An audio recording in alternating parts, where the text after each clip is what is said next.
Kabanata 1421. Hacker. Natigilan si Seren ng ilang segundo. Hindi niya maintindihan ang nangyayari.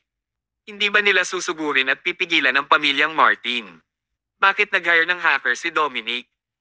Nakita ni Dominic na nagulat siya, kaya napangiti siya at sinabing, Miss Russell, naaalala mo pa ba ang peso, ang financial crisis na nangyari noong 3 taon na ang nakakaraan? Tumango si Seren sa kasinabi, syempre, naalala ko. Noong panahon na iyon, maraming kumpanya ang sinugod ng mga hacker attacks. Ang kanilang mga finances ay gumuho na parang isang itim na butas ay lumitaw sa kalangitan at nilamon ang lahat. Tinawag itong peso ng mga tao. Kinakabahang tumingin si Seren kay Andrew at tinanong niya, siya ba ang dahilan ng peso? Tumango si Andrew. Ako ang gumawa nito. Naramdaman ni Seren ang malamig na panginginig na dumaloy sa kanyang katawan. Kung totoo man ito, medyo nakakatakot ang kakayahan ni Andrew. Maraming mga eksperto ang gustong makipag-usap sa kanya noong panahong iyon pero may nagpabagsak sa kanila. Inaresto rin siya ng mga pulis ngunit hindi nila siya nakuha. Walang pag-aalinlangan ang kakayahan ng taong iyon.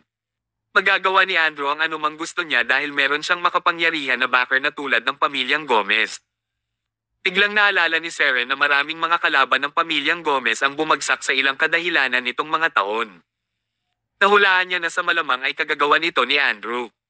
Aasahan ba ng mga tao na ang pamilyang Gomez ay inaalagaan ng isang nakakatakot na mabangis na tigre? Patuloy na nagtanong si Seren, Mr. Gomez, handa ka na bang salakayin ang internet system ng Loveflix? Oo naman. Confident na sumagot sa kanya si Dominic, may kasabihan ang mga tao na kung mas mataas ang pag-asa mo, mas lalo kang madi-disappoint. Pagkatapos panoorin ng mga manunood ang promotional video ng Loveflix, ang kanilang mga emosyon ay napunta sa edge. Hihintayin na lang nila ang broadcasting ng show at ang paglabas ng mga sikat na celebrities na iyon.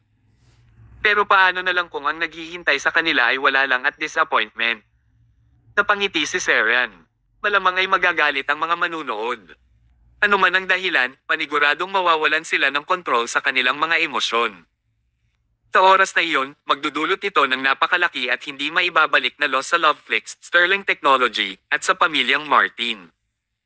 Kahit naayusin nila ang sistema at i-broadcast ang palabas sa ibang pagkakataon, napakahirap na para sa kanila na pagalingin ang mga nasirang puso ng mga manunood. Tama iyan. Sabi ni Dominic, kung sabay-sabay nating i-broadcast ang palabas, hindi ba natin maaakit pabalik ang mga manunood? Pagkatapos nito, gagastos tayo ng pera para i-promote ang atin at sir-on sila. Sa oras na iyon, mag-aalala ka pa ba na hindi natin sila matatalo?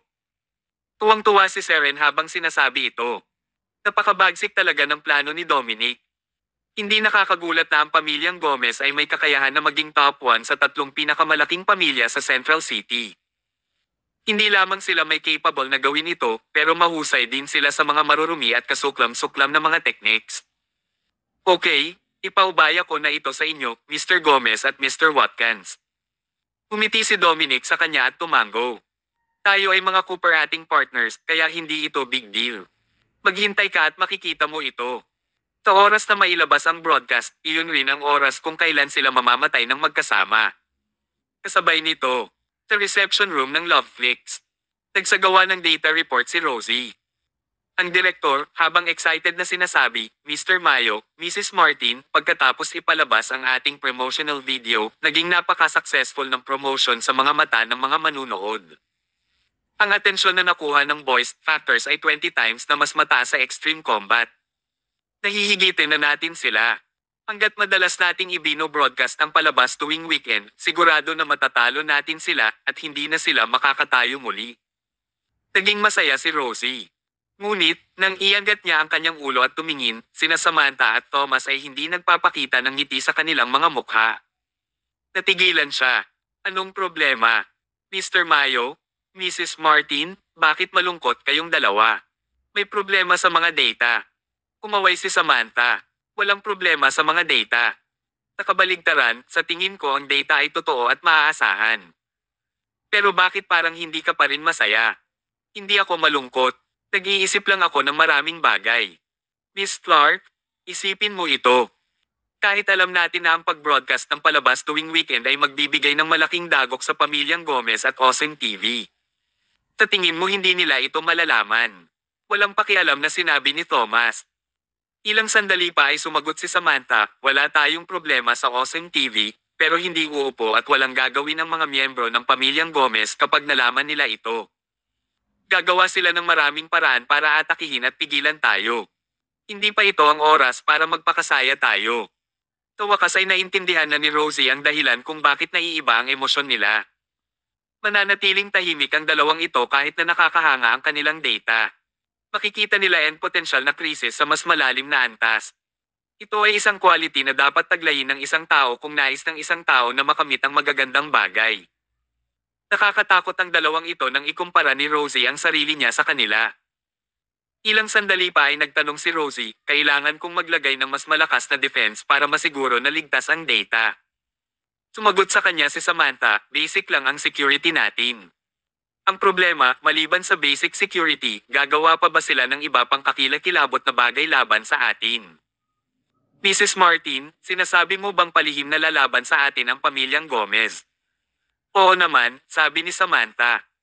Sa nakalipas na ilang taon, ako at ang pamilyang Gomez ay nagkaroon ng hindi mabilang na laban, kaya malinaw na alam ko kung ano ang kanilang gagawin. Sa tuwing mananalo tayo, iba't ibang uri ng problema ang lalabas. Naalala ko minsan nang nanalo ang isa sa mga branch company ko at kikita na sana kami ng bonus, biglang inatake ng hacker ang kumpanya namin. Na-expose ang lahat ng data. Sa isang iglap bumagsak ang kumpanya at natapos ito. Kahit na wala kaming ebidensya para patunayan na ginawa ito ng pamilyang Gomez, alam ng lahat na sila iyon. Huminto siya ng sandali bago nagpatuloy, bukod sa pamilyang Martin, maraming kumpanyang kabilang sa pamilyang Diaz ang inatake rin ng hacker. Masasabi na isa itong karaniwang ginagamit na paraan ng pamilyang Gomez. Napalunok si Rosie. Ang pamilyang Martin at ang pamilya Diaz ay mahuhusay na manlalaban, pero kahit sila ay inatake ng hacker ng pamilyang Gomez. Samantala, sila ay isang maliit na kumpanya lamang. Kabanata 1422. Hindi nila ito mapipigilan kung gusto talaga silang sugurin ng pamilyang Gomez. Patuloy na nagsalita si Samantha, ito ang kinatatakutan ko. Masyadong magaling ang hacker na kinuha ng pamilyang Gomez. Ang pamilyang Martin ay nakipag-usap sa kanya ng hindi mabilang na beses, pero patuloy kaming pinagbabantaan ng hindi mabilang na beses. Ang taong ito ang tinag sa buhay namin. Kung hindi natin siya pababagsakin, natatakot ako na baka magkaroon ng malaking problema ang broadcast ng show ngayong weekend. Laging sinasabi ng mga tao, kapag mas umaasa ka, mas madidismaya ka.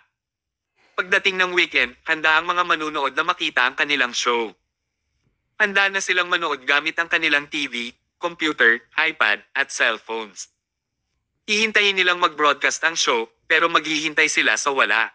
Ano kaya ang mangyayari? Babagsak ang Loveflix, at ang pamilya Martin at ang Sterling Technology ay kasangkot dito. Nanginig sa takot si Rosie nang maisip niya ito. Kinakabahan at balisa siya nang tanungin niya, Mrs. Martin, ano na lang ang gagawin natin ngayon? Kailangan ba nating maghanda ng pinakamahusay na manpower para ma-maintain ang website? Napabuntong hininga si Samantha. Okay sana kung useful ang suggestion mo. Ga. Sa kanyang opinyon, hindi makakatulong ang kanyang suggestion. Habang nababahala sila tungkol dito, nagsalita si Thomas na parang magaan ang loob niya, mayroon akong isang subordinate na nagsagawa ng research tungkol sa mga computer system. Baka pwede natin siyang hayaan na pumunta at i-maintain ang system maiwasan ang hacker attack. Kumunat ang noo ni Samantha nang marinig ito. Kung sa iba ito nanggaling, malamang hindi siya papayag dito. Pero dahil si Thomas iyon, pinigilan niya ang kanyang galit at sinabing, Mr. Mayo, masyadong magaling ang hacker na ito. Hindi siya kayang labanan ng mga normal na tao. Bahagyang ngumiti si Thomas habang sinasabi, masasabi mo na hindi rin normal na tao ang tauhan ko. Lalong nabalisa si Samantha. Pakiramdam niya ay hindi alam ni Thomas ang problema na kinakaharap nila, kaya sinabi niya, Mr. Mayo, may sasabihin pa ako sa'yo. Ang Pesio incident na nagdulot ng panik sa Central City 3 taon na ang nakakaraan ay kagagawa ng hacker ng pamilyang Gomez. Kung naiintindihan mo ang nangyari sa Pesio, hindi mo sasabihin ang mga bagay na iyon. Hindi natakot si Thomas sa sinabi niya, pero sobra itong kinatakutan ni Rosie. Ang Pesio incident 3 taon na ang nakaraan.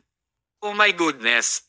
Kung hacker talaga iyon, hindi magiging madali para sa sino man na pabagsakin siya. Pakiramdam ni Rosie ay parang nahuhulog ang langit.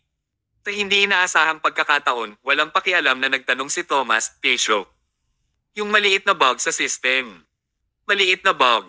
Nanatiling tahimik si Samantha.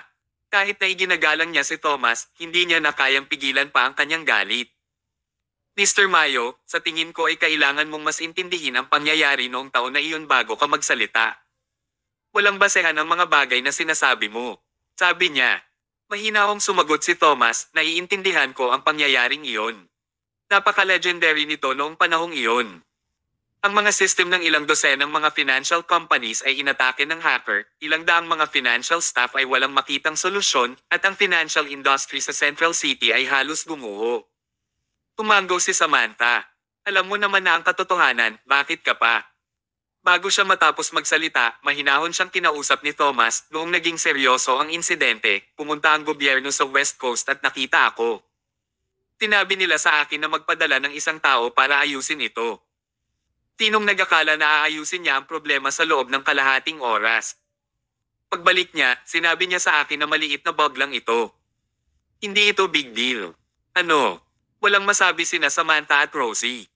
May ibang side talaga sa lahat ng kwento. Nang makita ng gobyerno na naging seryoso ang sitwasyon, kumuha sila ng eksperto para ayusin ito. Nalutas ng eksperto ang problema sa loob ng kalahating oras at naibalik ang balanse finance world ng Central City. Gayunpaman, naramdaman ng mga tao na hindi ito nakakagulat kapag tumulong ang gobyerno sa isang malaking sakuna.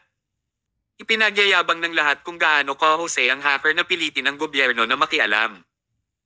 Sa totoo lang, noong naisip nila ito ngayon, ang taong nakalutas ng problema ay ang tunay na alamat. Kinakabahan siyang tinanong ni Samantha, Mr. Mayo, sinasabi mo bang? Ang genius na nakalutas sa Pesio insidente noong taong iyon ay ang tauhan mo. Tumpak, mariing sinabi ni Thomas. Nagulat si Samantha. Kung totoo talaga ito, magkakaroon ng pag-asa para sa broadcast ng palabas nila sa weekend. Mabilis na nagtanong sa kanya si Samantha, sino ang tao na iyon? Imbitahan mo siyang pumunta ngayon. Tumango si Thomas. Naglabas siya ng phone at tumawag. Wala pang 3 segundo ay sinagot ito. Ang malumanay na boses ng isang lalaki ay nanggaling sa kabilang dulo ng tawag. Commander, may misyon ka ba na ibibigay? Oo.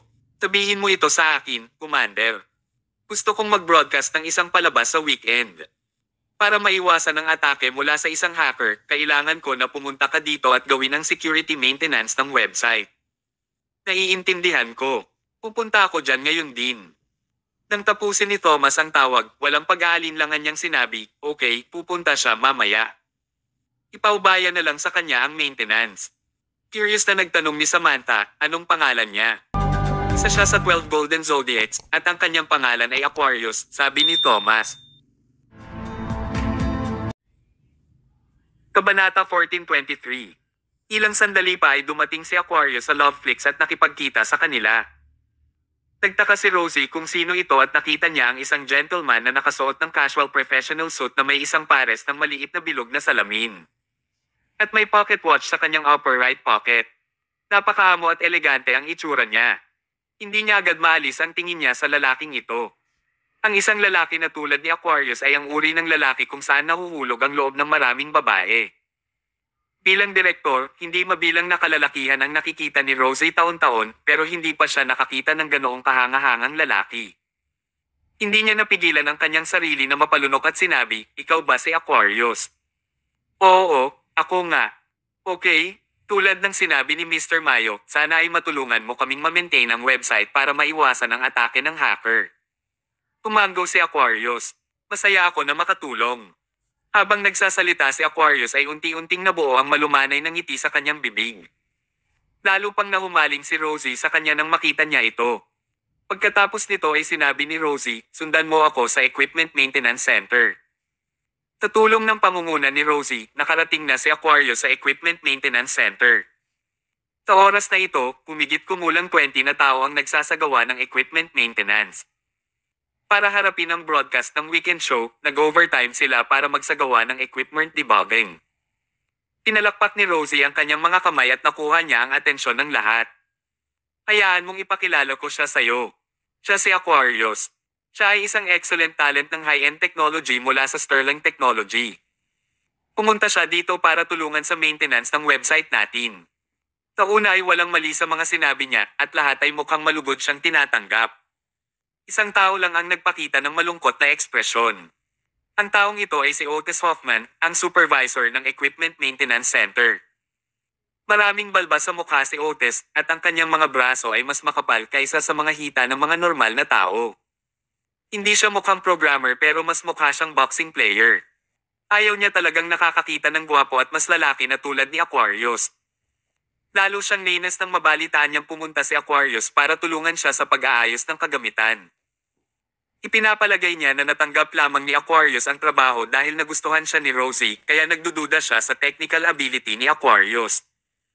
Nagsalita siya ng may galit sa bawat salita, "Miss Clark, anong ibig mo nung sabihin? Nandito pa rin ako pero meron ka na agad pamalit sa akin." Puno ng panunuya ang kanyang mga salita. Malumanay nang ngumiti si Rosie habang sinasabi, hindi kanya papalitan. Siya ay magtatrabaho para sa iyo upang labanan ang posibleng hacker attack. Masyadong magaling ang hacker ng pamilyang Gomez.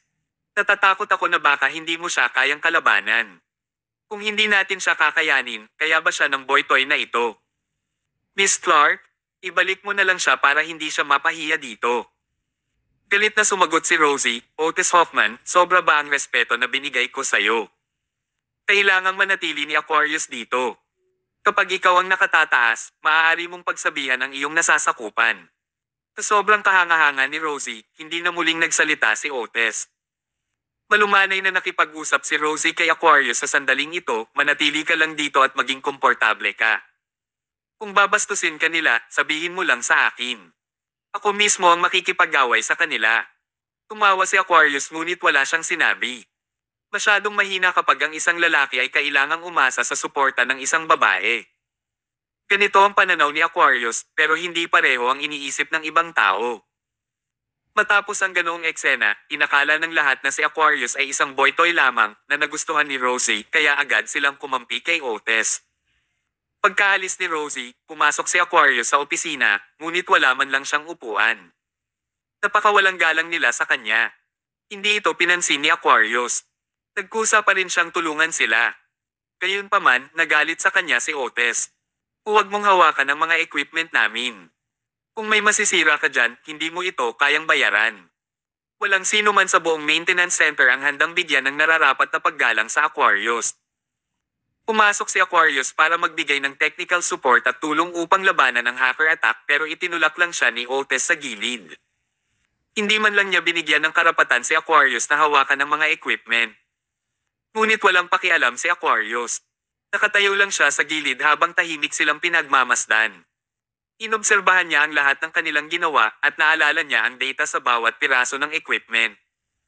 Kahit na wala siyang ginawa, halos 10 minuto lang ay naunawaan na niya ang sitwasyon sa maintenance center. Sa madaling salita, ligtas pa rin ang kanilang security. Kahit na ang lalaking may malaking balbas ay mukhang matapang, siya ay napaka-attentive kapag siya ay nagtatrabaho. Mahusay ang techniques niya at napakagaling din niyang magbigay ng instruction sa mga subordinate niya. Mapapansin niya siya ay isang expert na nagtatrabaho sa industriyang ito sa loob ng maraming taon. Hindi nakakagulat kung bakit galit siya kay Aquarius. May katuturan ng galit niya kanina. Ang ganitong sitwasyon ay tumagal ng ilang oras sa loob ng ilang araw. Pinanood lang sila ni Aquarius na magtrabo at hindi niya sila matutulungan. Hindi naman sa ayaw niyang tumulong, ngunit hindi siya binigyan ni Otis ng pagkakataon. Sa ganitong sitwasyon, sa wakas ay dumating na ang weekend. Sabado, 8 p.m. ang oras kung kailan karamihan sa mga tao ay nakahiga sa kanilang mga kama at nagpapahinga pagkatapos ng hapunan. Sa karaniwang mga araw, sila ay nanonood ng TV, naglalaro, nanonood ng balita, o nagbabasa ng mga novel books. Pero ngayon, lahat ay sumuko sa kanilang mga libangan. Lahat sila ay nagbukas ng app ng Loveflix at nanood sila ng reality show na Boys Factors on Time. Ang naunang promotion ay masyadong mahigpit. Maging ang mga taong hindi interesado sa mga reality show ay anabangan din ang palabas. Kinagigiliwan ng mga tao ang isang palabas na may mga sikat na tao. Kabanata 1424. Maaaring mahilig kang makinig ng mga kanta o mahilig kang manood ng mga drama marahil ay hinangaan mo ang ilang mga film stars o iniidolo mo ang ilang mga athletes. Ang iba't ibang palabas na ito ay sasagutin ang lahat ng uri ng mga kahilingan mula sa iba't ibang uri ng mga tao. 8 p.m. na noong oras na iyon. Ang lahat ay nanonood ng streaming app ng Loveflix at dumami ang mga nanonood dito. Masasabi na kapantay nito ang viewership ng isang New Year special na palabas. Kasabay nito, ang Awesome TV ay nagbo-broadcast din ng Extreme Combat, ngunit ang mga view nito ay hindi umabot ng 1% ng sa voice factors. Makikita mo kung gaano kalaki ang pagkakaiba. Kung magpapatuloy ito, isang malaking kaibahan ang mabubuo sa pagitan ng dalawang palabas. Ang Loveflix ay malalampasan ng Awesome TV at sila ang manggenguna sa industriya. Nagsimula na ang palabas. Una, may naunang promotional video. Pagkatapos, mayroong ilang mga advertisements. Ang lahat ay nangyayari sa maayos na paraan. Sa oras na ito, sa sentro ng maintenance ng equipment, inutusan ni Otis ang kanyang mga tauhan na magtrabaho sa maayos na paraan. Masyadong exaggerated ang bilang ng views ngayon. Kinailangan nilang magsama-sama para walang problema. Sa oras na ito, biglang sinabi ng isang technician, Otis, may nakitang red bomb. Ang tinatawag na red bomb ay nagpapahiwatig ng data na naglalaman ng isang virus. Napansin agad ito ni Otis. Wow! Grabe talaga ang pamilyang Gomez. Gumagamit talaga sila ng dirty tricks. Nakakahiya. Lumapit siya, tumingin, at biglang ngumisi. Ang data na naglalaman ng virus ay nagkunwaring gumagamit ng normal na data. Walang problema kung titingnan ito sa harapan, pero ang virus ay talagang nagtago sa loob.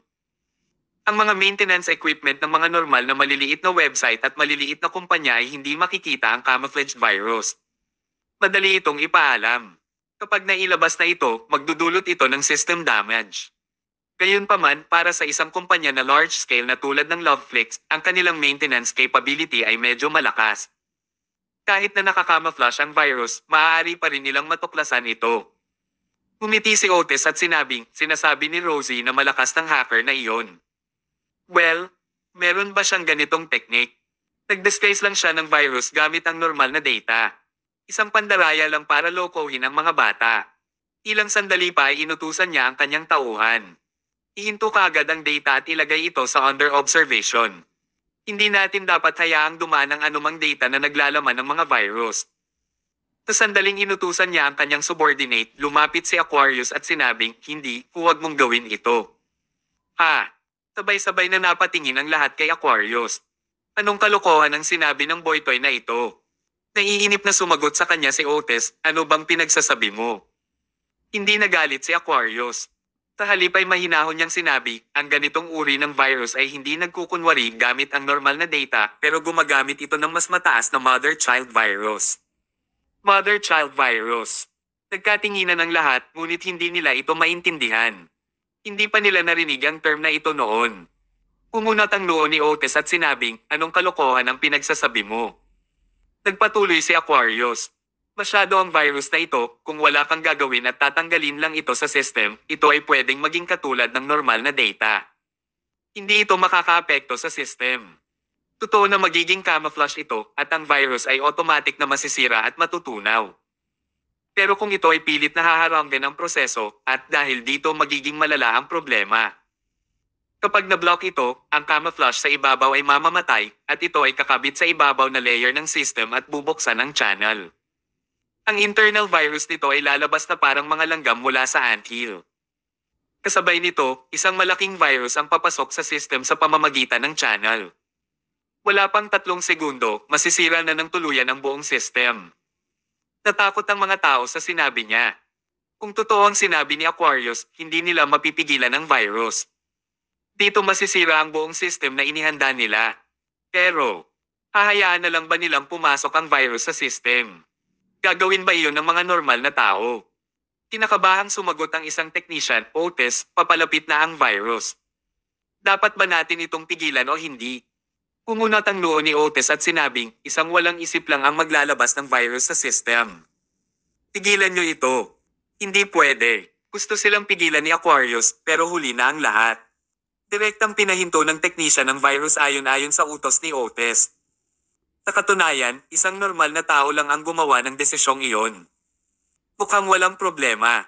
Pero natakot si Otis at ang kanyang mga tauhan sa sumunod na nangyari. Sa sandaling naharang ang virus, pumiwalay ang layer sa ibabaw nito at idinikit ang sarili sa outer walls ng system. Nagbukas ito ng channel bago lumabas ang internal virus nito at pumasok sa system na parang army ng mga langgam. Ang sitwasyon nila ay katulad ng inilarawan ni Aquarius. 1, 2, 3 segundo. Sa loob ng 3 segundo pagkatapos sumugod ng virus sa system, ang system ay tuluyan ng bumagsak. Ang lahat ng mga equipment screens ay naging black at red at isang itim na skeleton head ang lumitaw. Ang system ay bumagsak at ang kagamitan ay infected na. Ang buong maintenance center ay gumuho at ang broadcast ng show para sa gabing iyon ay halos tapos na. Kabanata 1425. Pagdating ng 8:10 p.m., habang hawak ng lahat ang kanilang mga cellphones, iPad at laptop para manood ng voice factors na parang normal ang lahat. Maayos na nagpatuloy ang promotional video, advertisement, opening show at pambungad ng host. Gayunpaman, pagkatapos magsalita ng host at ipapakilala na sana ang hitsura ng bisita, biglang nag-blackout ang app. Anong nangyayari? Natigilan ng mga manunood. Inakala nila noong una ay nagkaroon ng problema ang kanilang mga gadgets o internet. Pero agad nilang naramdaman na may mali. Nagkaproblema ang Loveflix app. Ang mga tao ay patuloy na nagtanong, ngunit hindi sila nakatanggap ng sagot. Meron lamang limitasyon ang pasensya ng mga tao. Sa kritikal na oras na ito, handa silang panoorin ang mga sikat na celebrity. Pero hindi nila inasahan na magkakaroon ng ganitong problema. May kasabihan para dito. Ipinapakita ba nila ito sa ibang tao? Ang mga taong may magandang ugali ay pwede pang magpigil, ngunit ang mga may masungit na karakter ay ipinapalam agad ang kanilang sama ng loob. Basura ba ang Loveflix? Paano ba nila pinapanatili ang kanilang koneksyon? Nagsisimula pa lang ang palabas, pero may mga problema na agad. Gusto pa ba nilang sumikat? Number 2 lang talaga sila. Gusto pa ba nilang lampasan ang Awesome TV para maging leading streaming site? Bakit hindi mo tingnan ang sarili mo sa salamin? Magaling ka na ba talaga? Ano ba naman? Gusto ko pa naman makita si Gemma. Bakit ka biglang nag-blackout? Malas na Loveflix. Suggestion ko para sa Awesome TV na bilhin ang copyright. Ayaw ko nang gumamit ng walang kwentang app. Kung hindi dahil kay Eden Hemworth, ay da-download ko ba ang karumal-dumal na video streaming app na ito? Nakakainis naman. Testing basura. Guys, punta tayo sa Awesome TV at manood ng Extreme Combat. Hindi tayo mahihirapan dito. Ang internet ay puno ng sama ng loob. Ang mga forum, Twitter, at Instagram ay puno ng mga negative comments mula sa mga manunood. Natural lang para sa mga manunood na maging masama ang loob, pero ang isa pang bagay ay ang mga internet ghostwriters na kinuha ng pamilyang Gomez ang pumukaw ng tensyon. Kapag na-trigger ng isang tao ang isang malalang sitwasyon, maaari itong gumawa ng malaking grupo ng mga tao na maglabas ng kanilang mga hinaing. May experience ang pamilyang Gomez sa ganitong strategy. Nagbabayad talaga sila ng mga ghostwriter. Nagplano rin sila para sa iba't ibang mga script upang pukawin at maakit ang sama ng loob. Gamit ang maingat na disenyo, ang reputasyon ng Loveflix ay lubos na nasira. Samantala, sa Office of the Director sa Awesome TV, nakaupo sina Seren, Dominic, at Andrew sa sopa at itinaas ang kanilang mga red wine glass. Cheers! Uminom silang tatlo ng alak at nagtawanan. Isang malaking thumbs up ang ipinakita ni Seren, Mr. Watkins, ang lakas mo talaga. Kapag kumilos ka, kaya mo talagang sirain ang Loveflix.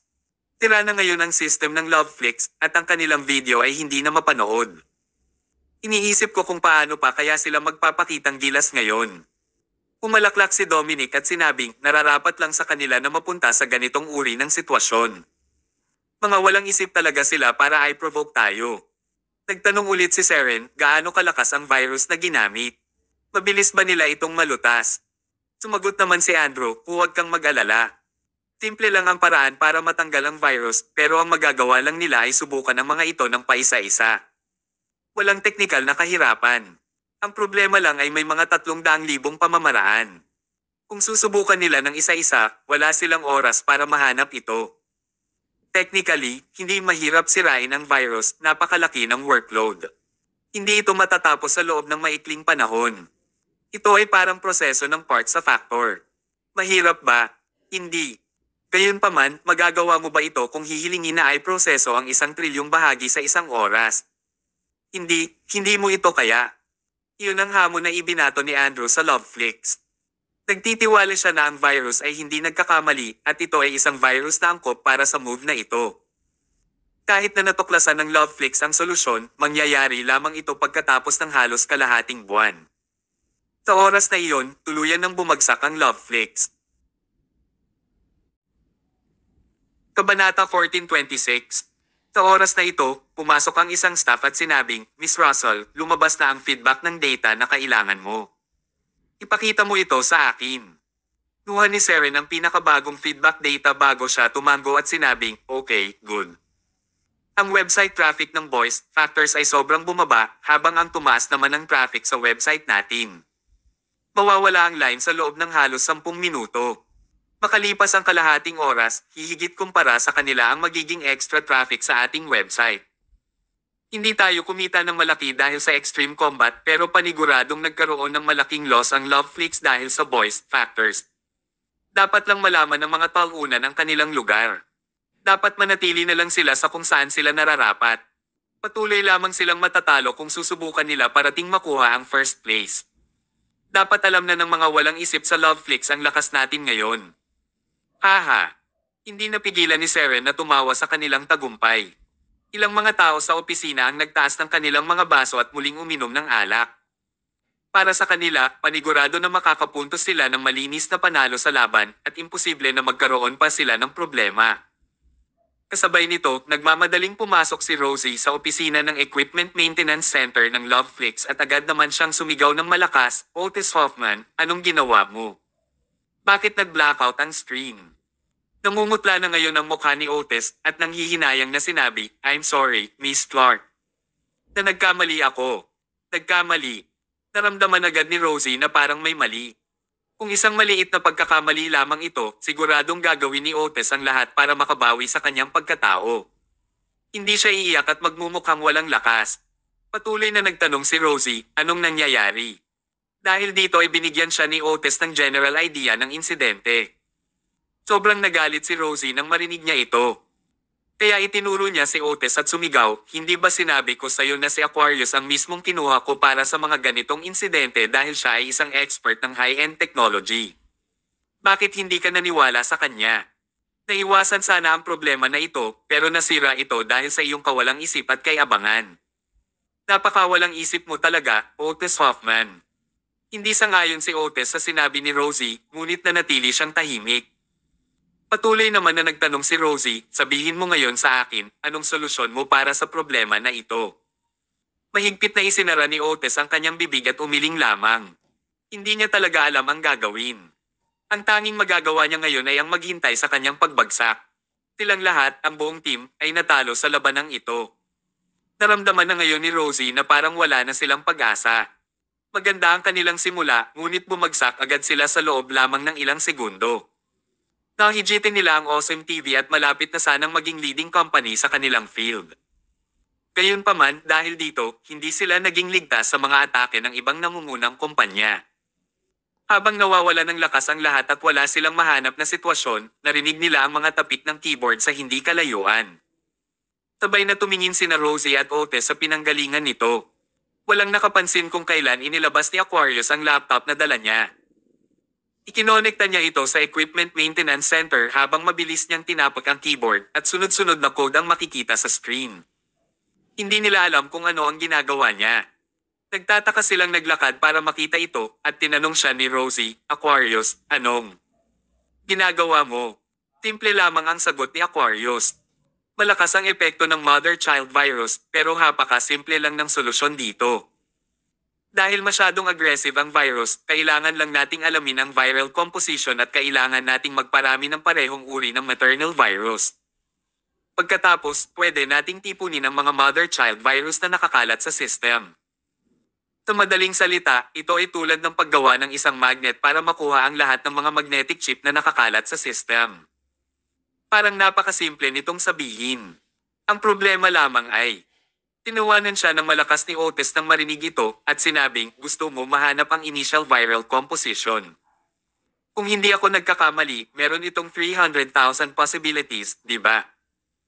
Sumagot si Aquarius nang hindi itinataas ang kanyang ulo. Tama, mayroong 321,886 na mga uri nito. Nawala ng pag-asa sina Rosie at Otis nang marinig nila ang number na iyon. Ano? Gaano katagal bago malaman ang tamang group mula sa 300,000 na magkakaibang kombinasyon? Hindi aabutin ng kalahating buwan bago niya ito mahanap. Umangat ang ulo ni Rosie at nagpakawala ng mahabang buntong hininga. Tinamalas talaga ako. Kabanata 1427. Sa meeting room ng Loveflix, tahimik na nakaupo sina Thomas at Samantha habang pinapanood ang itim na screen ng kanilang app sa big screen. Pinagpapawisan ng mga staff habang gumagawa sila ng mga adjustments. Kahit pananatiling tahimik si Samantha, sa totoo lang ay sobra siyang nahihirapan ngayon. Ngayon ang mahalagang step para sa kanya para sa lakayin ng pamilyang Gomez. Kung matatalo siya, malaking dagok ito para sa pamilyang Martin. Pero hindi niya ito ipinakita dahil siya ay mentally strong. Kumpara kay Samantha, walang ipinapakitang senyales ng reaksyon si Thomas. Kalmado pa rin siyang humihigop ng tsaa. Parang pinapakita niya na sandali lang ang signal breakdown at malapit na itong maging maayos. Nang makita ni Samantha na ang mga main forum ay binomba ng maraming mga kritisismo, hindi na niya kayang manatiling kalmado kahit pa mentally strong siya. Sumabog ang galit niya habang sinasabi, walang kwenta talaga ang Loveflix. Pinalaan na natin sila ng maaga at binigyanin natin sila ng isang katulong pero hinahayaan pa rin nila itong mangyari. Ngayon, lumipat ang Webes traffic patungo sa Awesome TV. Panigurong tumatawa na ngayon si Dominic Gomez at ang kanyang grupo. Malaking krisis ito pagdating sa atin pero ito ay isang malaking pabor sa kanila. Lalong nagalit si Samantha habang iniisip niya ito kaya sinuntok niya ang desk. Kahit ang isang matigas na babae na tulad niya ay hindi napigil ang ipakita ang kanyang inis. Gayunpaman, mukhang nananatiling kalmado pa rin si Thomas. Hindi na napigilan ni Samantha ang kanyang emosyon kaya siyang nagtanong, Mr. Mayo, hindi ka ba nag-aalala? Umigop ng tsaa si Thomas bago niya mahinahong sinabi, bakit naman ako mag-aalala? Masisira na ang show natin. Hindi ito mangyayari. Nanatiling tahimik si Samantha. Hindi niya talaga alam kung bakit confident si Thomas. Nagpatuloy siya, hindi na natin magagamit ang Loveflix ngayon. Nagrereklamo ang mga manunood. Lumipat ang website traffic patungo sa Awesome TV, pero sinabi mo pa rin na hindi ito masisira. Mr. Mayo, hindi ba parang overly optimistic ka? Walang pakialam na sumagot si Thomas, hanggat maibabalik ang app sa lalong madaling panahon, babalik sa normal ang lahat. Posible ba itong maibalik? Posible. Desidido ang mga mata ni Thomas. Hanggat nandyan si Aquarius, maibabalik lang nila ang app. Kung hindi man niya ito maaayos, walang sino man sa mundo ang makapag-ayos nito. Abala pa rin si Aquarius sa keyboard sa Equipment Maintenance Center na parang meron siyang sinusuri. Nasa bingit ng mental breakdown sina Rosie at Otis habang pinapanood ito. Para sa kanila, walang silbi ang lahat ng ginagawa ni Aquarius. Paano niya mahahanap ang tamang code mula sa 300,000 code sa loob ng napakaikling panahon? Ngayon ay parang naghahanap sila ng karayom sa isang haystack. Hindi na nakapagpigil pa si Otis, Aquarius, inaamin ko na minaliit kita noon at ako ang dahilan kung bakit napunta tayo sa ganitong kakilakilabot na sitwasyon dahil hindi kita pinakinggan. Pero may gusto pa rin akong sabihin sa'yo. Sumuko ka na lang. Ang ginagawa mo ngayon ay walang silbi. Imposibleng mahanap mo ang tamang code. Mahina akong sumagot si Aquarius, parang hindi ka sigurado. Hindi ako sigurado. Paano mo malalaman ang tamang combination mula sa 300,000 combinations? Kung may paraan ka, gusto kong marinig ito. Ipinagpatuloy ni Aquarius ang pag-type habang sumasagot, iba't iba ang pagkalat ng lahat ng uri ng mga virus. Gumagalaw ang mga ito sa iba't ibang mga trajectory, dumadaan sa iba't ibang mga ruta, na-activate sa iba't ibang oras, at nagsasama sa iba't ibang paraan. Ang virus ay kumalat sa isang umbrella shape. Sa pamamagitan nito, pwede nitong alisin ang 1/5 ng mga choices. Pagkatapos, na-filter ko ang mga ito batay sa iba pang hindi dissimilarities, at sa wakas ay matutukoy ang combination sa loob ng ilang segundo. Nagulat si Otis sa sinabi niya. Siya ay isang veteran programmer na may ilang dosenang taon ng experience. Mayroon siyang rough idea tungkol sa iba't ibang uri ng mga pagpapakalat ng virus pero hindi siya knowledgeable kumpara kay Aquarius. Hindi niya kayang maisip na may isang taong talagang maingat na pinag-aralan ng mga galaw at grupo ng mga virus. Kasama ang mga ruta na kanilang pinupuntahan, pati na rin ang oras kung kailan sila na-activate. Sa kanyang opinyon, ang mga detalyeng ito ay walang silbi.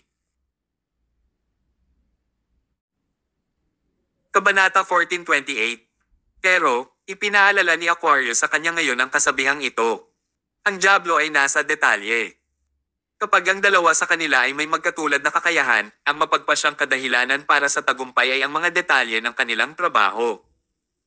Sa kabila ng hitsura ng isang maginoo, ang pagkahumaling ni Aquarius sa data ay parang isang adik sa droga na guman sa damo.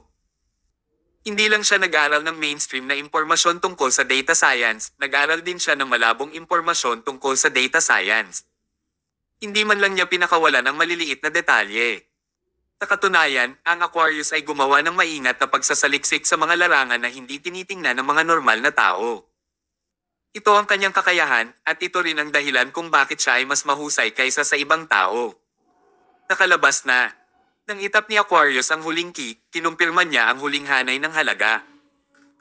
Aniya, batay sa aking pagbubukod sa kategorya, 1,128 na uri ng mga potensyal na posibilidad ang na-filter mula sa 300,000 mga posibilidad sa huli.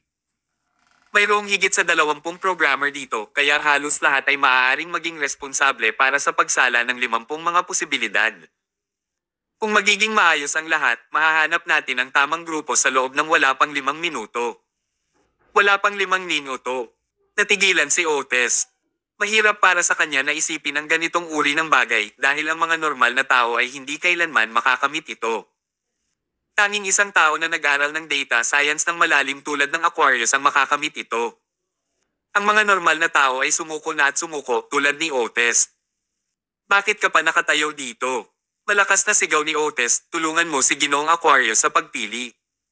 Gawin na ngayon. Tinukoy niya si Aquarius ng may paggalang sa halip na tawaging Toy Boy. Siya ay natalo sa kakayahan ng Aquarius. Ang isang nakatatanda na tulad ni Otis ay hinding-hindi papayag na mapasuko ng mga nasa kapangyarihan. Kahit na sinubukan ni Rosie na panatilihin siya sa kanyang lugar sa kanyang autoridad, tatanggi pa rin si Otis na tanggapin ang kanyang mga utos. Kung nais ng isang tao na sundin niya ang kanilang mga utos ng maluwag sa loob, dapat silang sanay. Halimbawa, lubos na natalo ni Aquarius si Otis sa kanyang propesyonal na larangan, at ito ang naging dahilan upang kusang magtrabaho si Otis para sa kanya. Hindi nagalit si Aquarius dahil hindi siya pinansin ni Otis kanina, at iyon ay dahil talagang may kakayahan siya. Ang tunay na mahuhusay ay hindi natatakot na ma-challenge. Ang kanilang mga kasanayan ay palaging kasama nila. Hindi nagtagal, kinuha ng lahat ng programmer ang kanilang mga laptop at nakakonekta sa system. Tinulungan nila ang Aquarius na gawin ang huling pagpili mula sa 1,000 posibilidad. Wala pang 1 minuto, may sumigaw na tuwang-tuwa, nahanap ko na. Natagpuan ko ang komposisyon ng virus. Sabay-sabay na napatingin ang lahat. Nakaramdam sila ng saya at hinangaan din nila ang Aquarius. Kapag nagtrabaho sila ayon sa pamamaraan ng Aquarius, talagang natagpuan nila ang solusyon sa napakaikling panahon. Ito ang himala ng Diyos. Mahinahong sinabi ni Aquarius, ipadala sa akin ang komposisyon. Sige. Matapos matanggap ng Aquarius ang pagsusuri sa komposisyon, gumugol siya ng wala pang 2 minuto sa muling pag-aayos ng mother virus at gumawa ng isa pang modelo ng parehong virus. Susunod, masasaksihan natin ang isang himala. Inilagay ng Aquarius ang virus sa sistema. 1 segundo, 2 segundo, 3 segundo. Sa loob ng 3 segundo, ang lahat ng mga virus na nakakalat sa buong system ay pinagsama-sama at ang system ay agad na naging malinis muli. Kabanata 1429. Sa simula, walang makapaniwala. Lahat sila ay gulat na hindi nila napigilan ang kanilang mga bibig. Pagkatapos, nagkagulo sila. Nagtagumpay sila. Nakamit nila ito. Talagang natapos nila ang imposibleng misyon na ito. Nakaramdam sila ng saya at emosyon. Wala pang 15 minutes, nakaranas sila ng 2 magkaibang emosyonal na estado. Napunta sila sa impyerno, pagkatapos ay bumalik sa langit at iyon ay talagang hindi kapanipaniwala. May masayang nagsabi, ito ay hindi kapanipaniwala. Akala ko mawawala ang system ng hindi bababa sa 10 araw, ngunit naibalik ito pagkatapos ng 15 minuto. Ito ay talagang isang himala. Ginoong Aquarius, ang galing mo talaga. Ang lahat ay nagpakita ng kanilang pinakamataas na paggalang sa Aquarius. Natural, kasama nila si Otis. Lumapit siya kay Aquarius, yumuko sa kanya, at humingi ng tawad, "I'm sorry. I was really ignorant. Hindi ako dapat minamaliit sa iyo. Patawarin mo ako sa pagkakataong ito." Bahagyang ngumiti si Aquarius at ikinaway ang kanyang kamay. "Huwag mo itong pansinin. Mangyaring ay restart ang system upang maibalik ang app sa normal." "Sige." Inutusan kaagad ni Otis ang kanyang mga nasasakupan na i-restart ang lahat ng mga sistema. Pagkatapos, gumawa sila ng mga pagsasaayos at muling ikinonekta ang app sa internet upang matiyak na gumagana ng normal ang app. Sa panahong ito, curious na nagtanong si Otis, "Mr. Aquarius, sorry sa pagiging offensive. Alam ko ang tungkol sa lahat ng mahuhusay na technician sa Central City, at hindi ko pa narinig ang tungkol sa iyong pangalan sa nakaraan. Maaari ko bang malaman kung saan ka nagtatrabaho?" Sa totoo lang, si Otis ay nagtrabaho ng ilang dosenang taon, kaya alam niya kung sino ang lahat ng mga dalubhasang technician.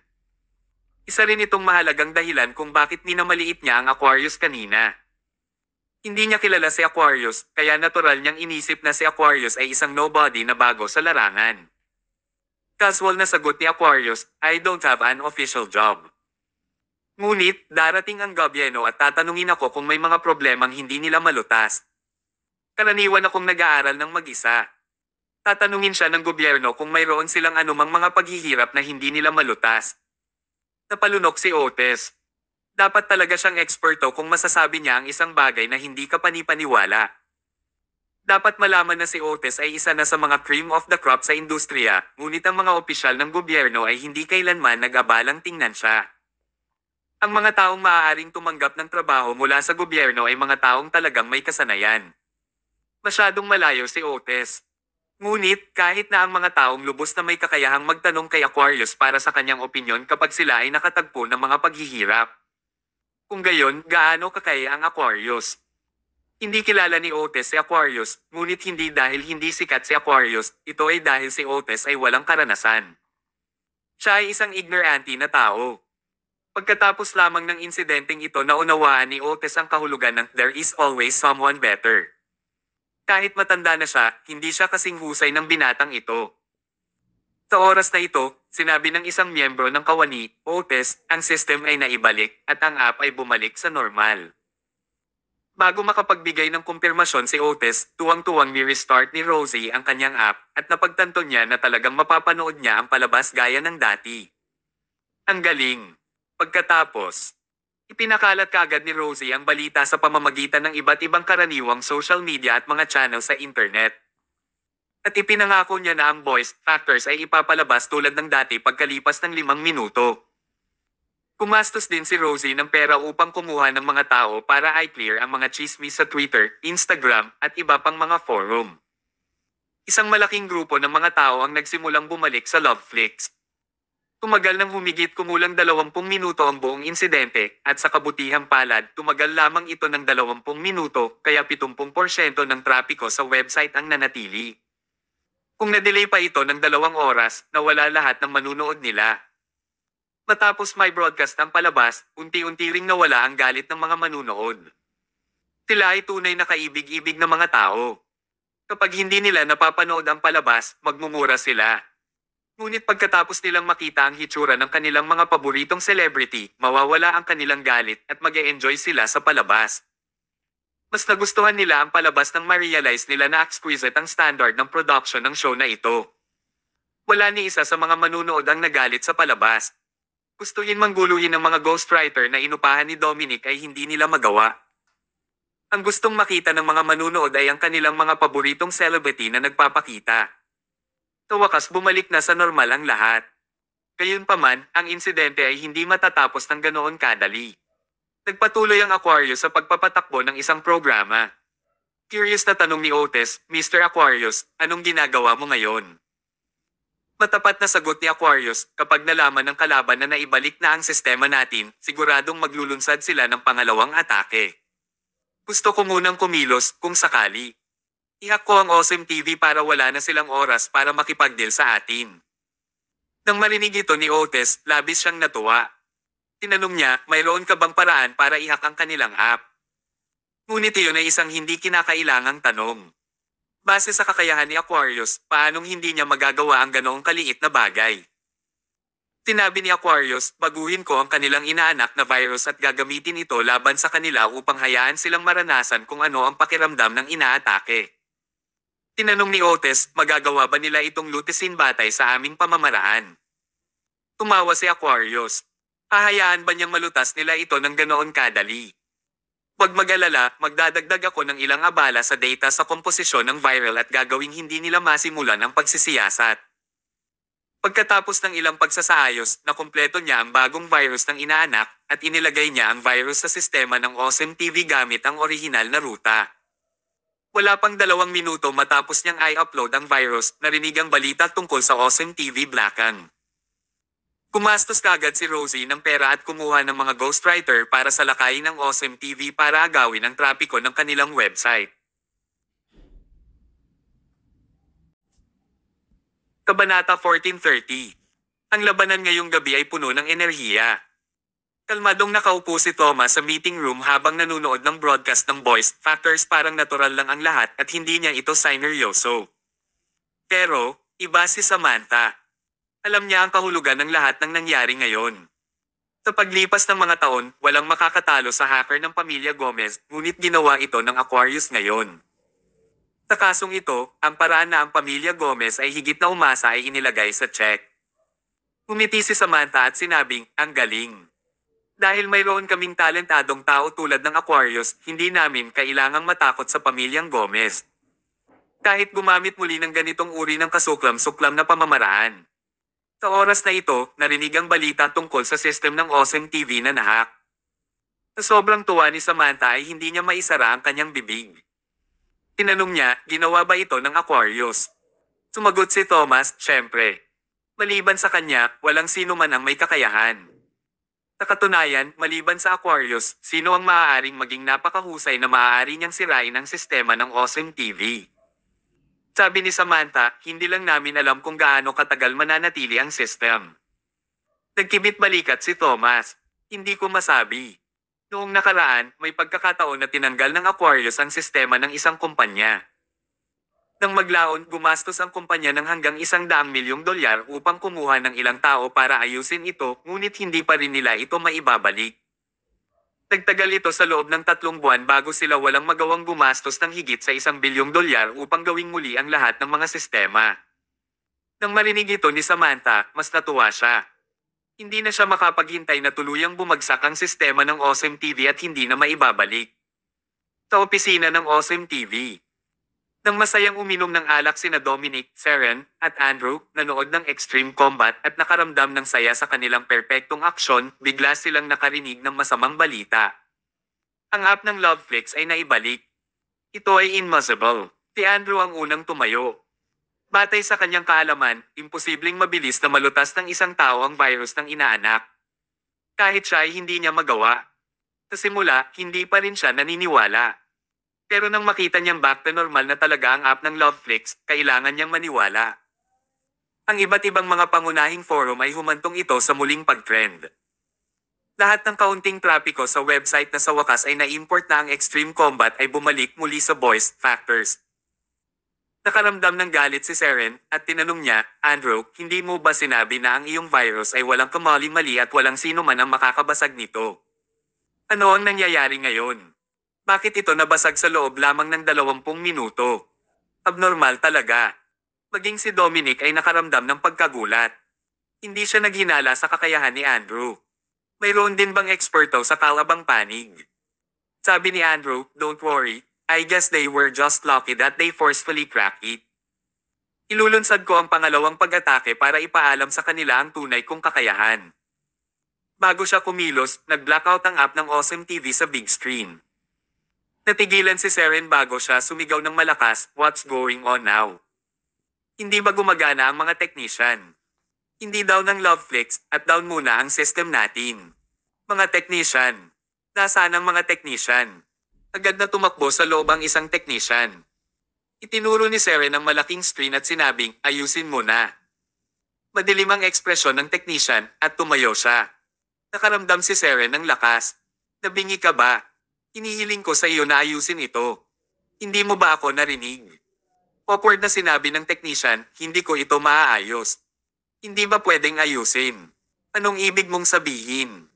Miss Russell, magsusumbong sana ako sa iyo. Ngayon lang, inatake ng virus ang aming system at down na ito ngayon. Naka-down ngayon ang kahangahangang TV, kaya hindi ito magagamit. Bumagsak din ang backstage system at walang magawa ang mga technician. Ano? Labis na gulat ang naramdaman ni Seren. Napakamalas niya talaga ngayong araw. Hindi niya natalo ang kalaban at bumagsak din ang kanyang panig. Tingnan kung ano ang sitwasyon. Mabilis na sumugod si Seren sa maintenance center at nag-check. Ang sitwasyon ay ganap na pareho sa inilarawan ng technician. Ano? Ano ang dapat nating gawin? Kumpiyansa na sinabi ni Dominic, don't worry. Ipaubaya na lang kay Andrew ang pirasong cake na ito. Ginagarantiya ko na maaayos ito sa loob ng 10 minuto. Habang nagsasalita siya, sinulyapan niya si Andrew at binibigyan niya ng pagkakataon si Andrew na bumawi sa kanyang pagkakamali. Nabigo ang trick ng paggamit ng mga virus. Kung maibabalik niya ang sistema ng Awesome TV sa pagkakataong ito, makakabawi siya at hindi siya mapaparusahan. Natural na alam din ito ni Andrew. Kaya, kumpiyansa siyang lumapit at nagsuri. Napangiti naman siya nang makita niya ito. Haha, hindi ba ito ang virus ng aking inaanak?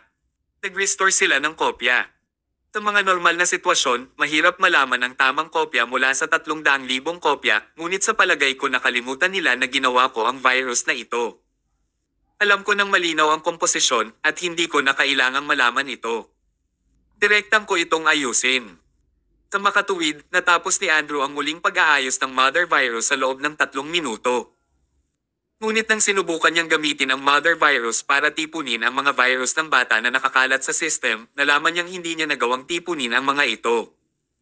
Sa oras na ito, binigyan siya ng isang tauhan ng paalala. Ginoong Watkins, mukhang nakamouflage nila ang mother virus gamit ang data. Ang nakikita mo ay ang dating mother virus, ngunit ang komposisyon nito ay talagang nagbago.